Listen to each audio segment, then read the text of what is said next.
Fala galera, professor Pablo, professor de Direito Constitucional aqui da equipe do Complexo Cursos e Concursos. Vamos continuar com as nossas videoaulas aqui no nosso Direito Constitucional. O tema da aula de hoje será Direitos Sociais. Vem comigo aqui, ó. Vamos aqui começar a estudar os direitos sociais. Mas antes de mais qualquer coisa, eu quero relembrar a todos vocês que direitos sociais ainda está dentro do tema direitos fundamentais. Não esquece disso, tá? Direitos fundamentais, você vai ter aqui uma relação de direitos, pelo menos, entre os artigos 5º ao artigo 17. É lógico que eu tenho outros direitos fundamentais, tá? Mas, de início, é possível, é sempre necessário frisar que quando eu falo em direitos fundamentais, você vai estar entre o artigo 5º até o artigo 17. Direitos sociais está dentro do intervalo do artigo 6º até o artigo 11. Então, logicamente que se trata de direitos fundamentais, os direitos sociais. Beleza? Tranquilo? Então, ó, o que é que a gente vai estudar aqui dentro dos direitos sociais? No artigo 6º, a gente vai tratar do tema chamado de direitos sociais básicos. Tranquilo? Depois a gente vai passar para o tema do artigo 7º, que vai tratar dos direitos sociais apenas dos trabalhadores. E a gente vai ver logo em seguida que são os trabalhadores o quê? Urbanos e rurais, tá? Urbanos e rurais. Logo em seguida, entre os artigos 8º ao 11, a gente vai tratar de diversos temas. Exemplo, no artigo 8º, eu vou falar com vocês alguns conceitos sobre sindicato. O artigo 9 traz o tema relacionado à greve, tranquilo? O artigo 10º traz o tema de órgãos colegiados, beleza? Órgãos colegiados. E o artigo 11 vai trazer para a gente a ideia da representação. Fechou, galera? Então, esse vai ser o objeto do nosso estudo dentro de direitos sociais.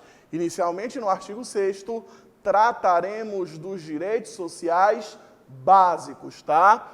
No artigo 7º, os direitos sociais dos trabalhadores urbanos e trabalhadores rurais. No artigo 8º, trataremos do tema sindicato, logo em seguida do tema greve, depois órgãos colegiados e representação. Fechou? Tranquilo? Vem comigo. Antes de adentrar na Constituição, eu quero te lembrar que direitos sociais são o quê? Já falamos sobre isso no início da nossa aula. Direitos sociais são o quê? Direitos fundamentais, tá? Direitos fundamentais. E a gente já sabe que os direitos fundamentais são classificados em gerações. Aqui eu não vou nem dar uma aula de geração de direitos, porque essa aula já está disponível, tá? Você aqui só precisa lembrar o quê? Que eu tenho pelo menos os direitos fundamentais de primeira geração, segunda geração e terceira geração. Lembra disso? Então, direitos fundamentais eu tenho de primeira geração, tenho chamados direitos fundamentais de segunda geração e eu ainda tenho os direitos fundamentais de terceira geração, tá? Lembrando que teu examinador pode chamar geração também de dimensão. Não tem problema nenhum, tá? São sinônimos, ok? Então, os direitos fundamentais são direitos fundamentais de primeira geração, segunda geração ou terceira geração. Tranquilo? Vamos lá. Direitos fundamentais de primeira geração. Lembra que está ligado à palavra o quê? Liberdade. E a gente vai ter aqui, ó, uma obrigação do Estado de não fazer, tá? E a gente tem como exemplo aqui o artigo 5º, tá? Que eu tenho basicamente aqui direitos fundamentais de primeira geração. Tranquilo? Beleza? Os direitos fundamentais de segunda geração, agora traz a ideia de igualdade, tá? Igualdade. Aqui a gente vai ter agora uma obrigação do Estado, uma obrigação de fazer. Veja que é diferente dos direitos de primeira geração. No direito de primeira geração é de não fazer, agora é uma obrigação de fazer. E aqui é onde eu quero chegar. Exemplos de direitos fundamentais de segunda geração são os nossos direitos sociais. Então, essa parte aqui que eu quero que fique cravada no coração de vocês na nossa videoaula de hoje. Não esqueçam, direitos sociais são direitos fundamentais e são direitos fundamentais de segunda geração, que vai trazer a ideia de igualdade, uma ideia de fazer do Estado. Esse fazer é justamente para buscar a igualdade, tá? E o exemplo aqui, os nossos direitos sociais. Só para complementar o raciocínio, vamos relembrar que os direitos fundamentais de terceira geração, eles vão trazer a ideia de quê? Da fraternidade, ok? Da fraternidade. E a gente tem aqui como exemplo clássico nos concursos o direito do consumidor. Tranquilo, galera? Beleza? Anotou no seu caderno? Então não esquece disso, tá? Direitos fundamentais do 5º ao 17. Direitos sociais, então, logicamente, são direitos o quê? Fundamentais. E os direitos sociais estarão classificados como direitos fundamentais de segunda geração, também chamados de segunda dimensão, que trazem a ideia de igualdade, a ideia de uma obrigação do Estado de fazer, buscando essa igualdade. Exemplo, os direitos sociais. Tranquilo? Beleza? Show? Segue comigo. Pega um pedacinho aí do teu caderno para a gente trabalhar mais 3 conceitos. Quando eu falo em direitos sociais, tá? Nós temos 3 conceitos importantíssimos que são trabalhados nas provas. É o conceito do mínimo existencial, tá? Mínimo existencial. O conceito da reserva do possível e o conceito da proibição do retrocesso, tá? Proibição do retrocesso.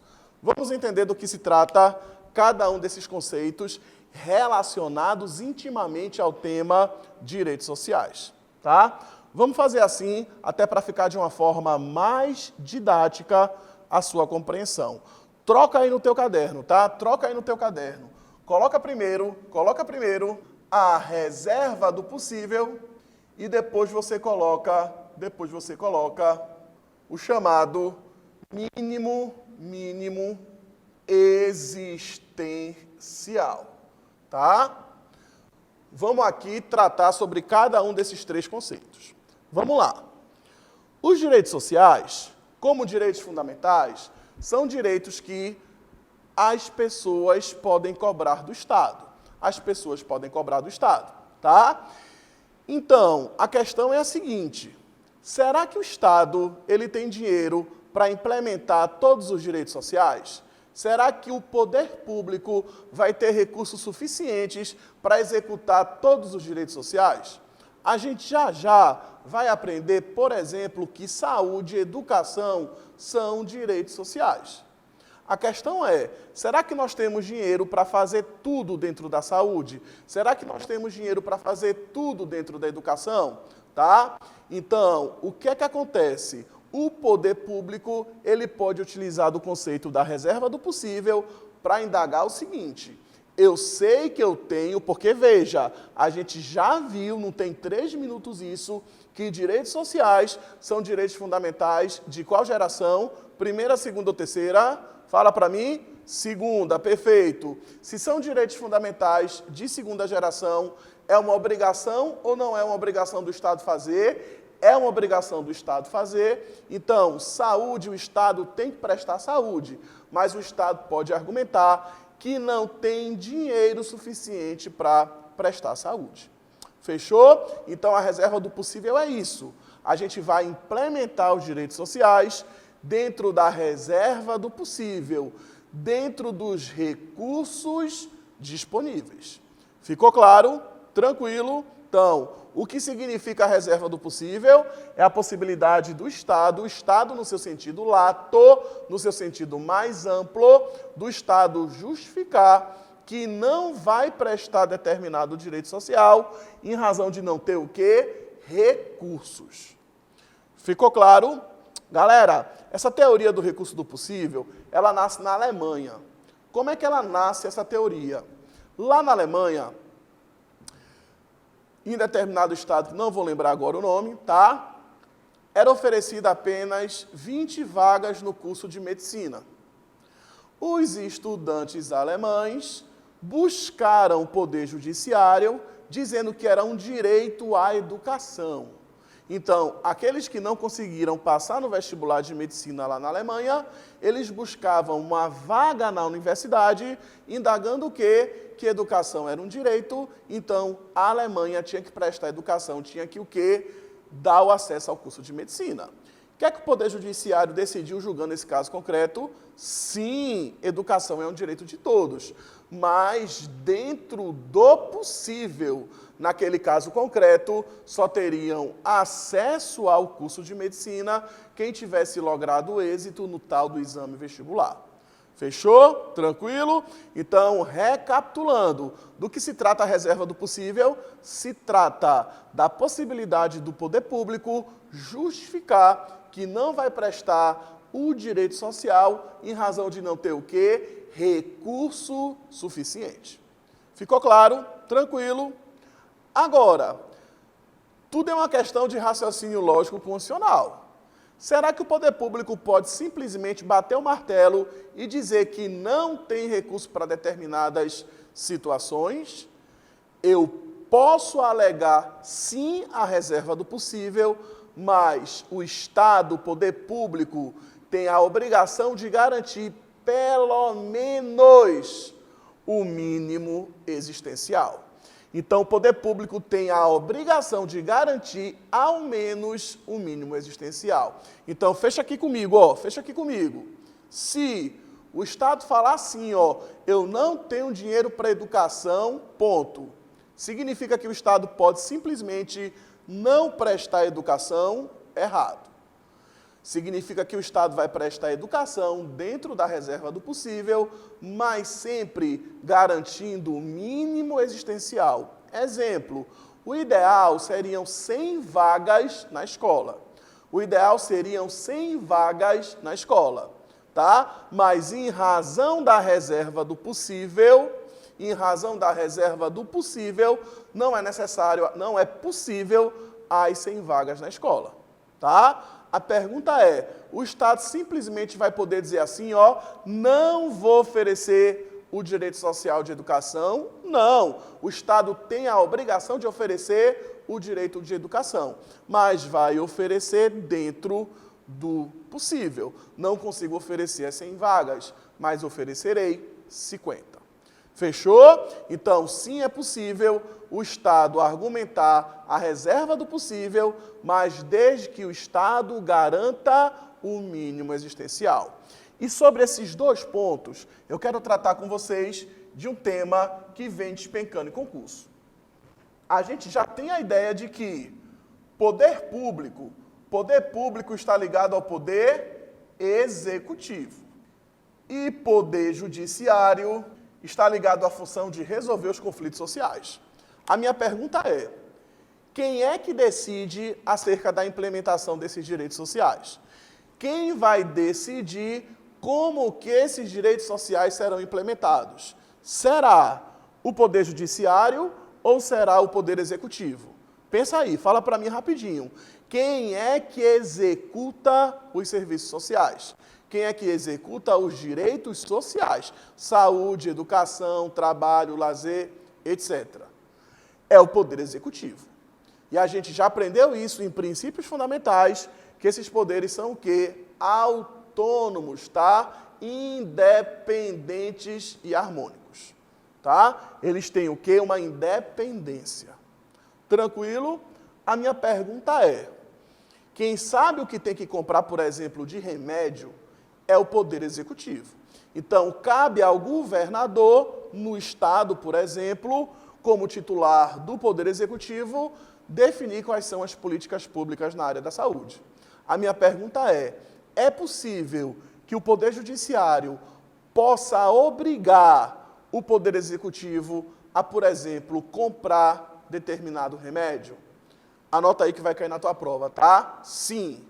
Apesar de haver essa independência dos poderes, é possível sim que o Poder Judiciário obrigue o Poder Executivo a, por exemplo, comprar, manter em estoque determinados remédios.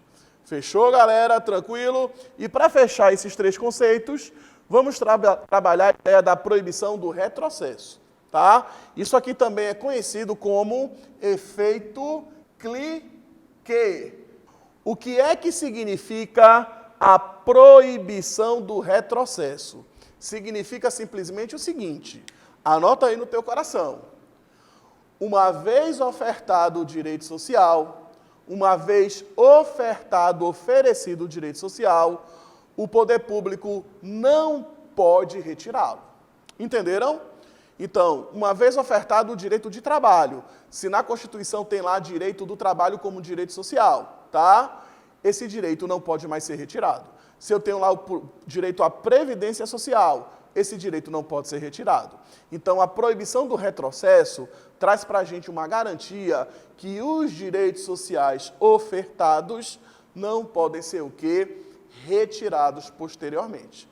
O poder público, uma vez ofertando esses direitos sociais, ele não pode simplesmente excluí-los, retirá-los. Tranquilo, gente? Show de bola? Então, com isso, a gente fecha os 3 conceitos. Quais foram os 3 conceitos? Reserva do possível, mínimo existencial e a proibição do retrocesso. Cuidado, as provas gostam de brincar com esses conceitos. Lembram que a reserva do possível é a possibilidade do poder público argumentar que não tem recurso para implementar determinado direito social. Show? Mas ele pode simplesmente deixar de implementar? Não. Ele tem que garantir pelo menos o quê? O mínimo existencial, em nome de quê? Da dignidade da pessoa humana. Tranquilo? Beleza?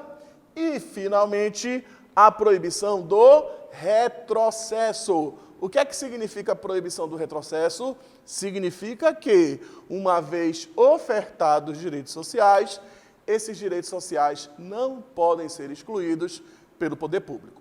Fechou, galera? Tranquilo? Faz o seguinte, vai lá tomar um café, vai lá tomar uma água, vai lá dar uma respirada e já já nós voltamos com mais direitos sociais. Estou esperando vocês, tá? Show de bola!